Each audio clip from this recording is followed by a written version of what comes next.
Welcome to the Real Facts on Real Estate podcast, presented by Sean Patrick Moloney. In this series, we educate real estate agents on how to find success in the industry and grow their wealth to six-figure commissions and beyond.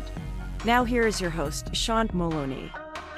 Welcome to episode 280, Removing Stress from a Real Estate Transaction. I'm your host, Sean Patrick Moloney. Thanks for joining me this week. Guys, as the summer heats up, so doesn't the real estate market. Thing to remember is when people are hot, they're stressed out. When people are uncomfortable physically, they get uncomfortable mentally. In the summer, there's a lot of undue stress. So remember, let's try to take the heat down and let's try to really help our clients. Some quick tips, some things you want to do that you could fail if you don't, and basically just some general concepts across the podcast today. Thank you so much for joining me. If anyone has any questions, always feel free to put them in the comments section, to DM me, PM me, whatever works best for you.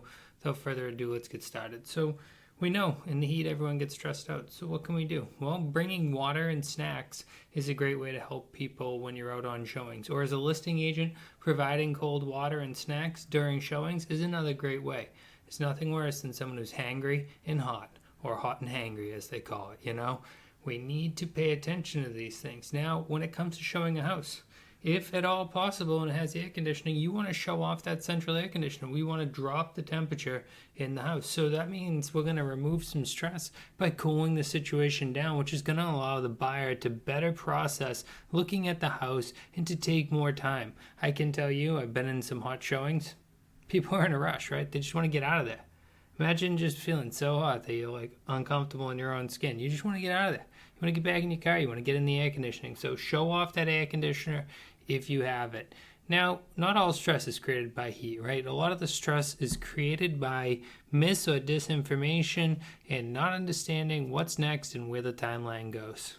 Setting realistic expectations is the name of the game.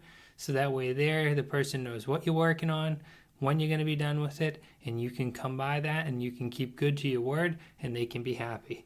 This means if you think you're going to get a document on Tuesday, you might want to say, I should have it by Wednesday. That way when you produce it on Tuesday, you've been good versus producing it on Wednesday because the other person who promised something was one day late and now you look like you failed.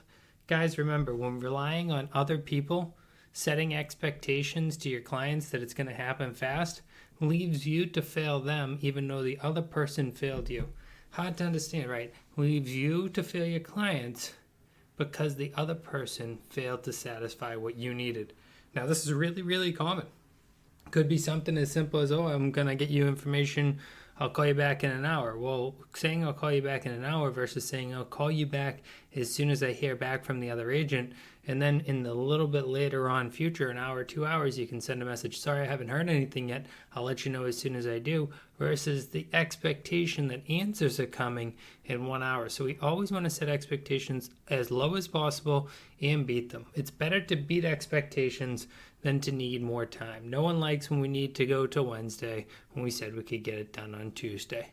The other part of the big stress when it comes to real estate transactions would be not knowing what's next. Failing to guide your clients to success leads to stress. Agents who call a client right after a P&S is signed and say, when do I get that check from you? How do I get the check from you?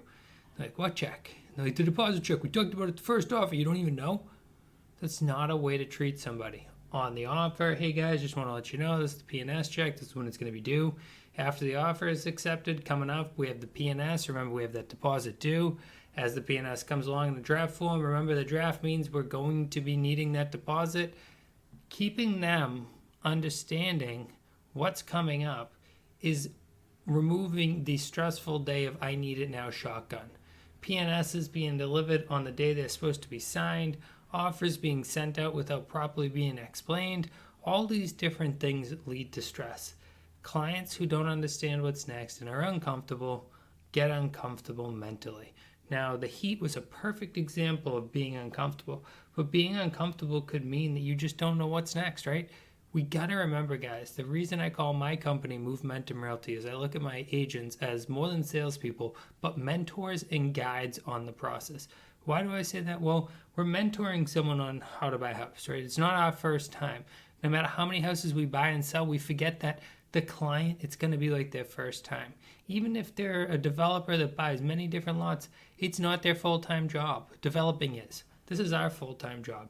So guiding them is our full-time job. Mentoring them on the decisions and things we've seen is our full-time job.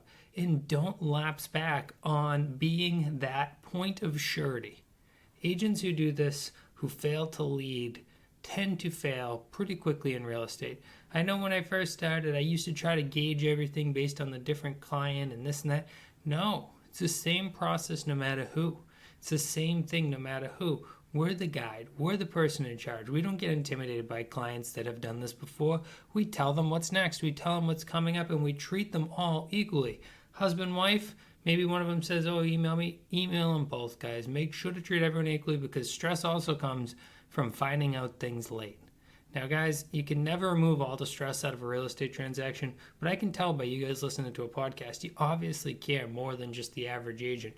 Make sure to put that care towards your clients, and it'll go tenfold in your business growth. Guys, I really appreciate you listening this week. If you haven't already done so, make sure to pound the subscribe button. Tell all your friends in real estate about this great free podcast, always giving you great ideas on how to build your business more solid. Thanks again, and have a great week.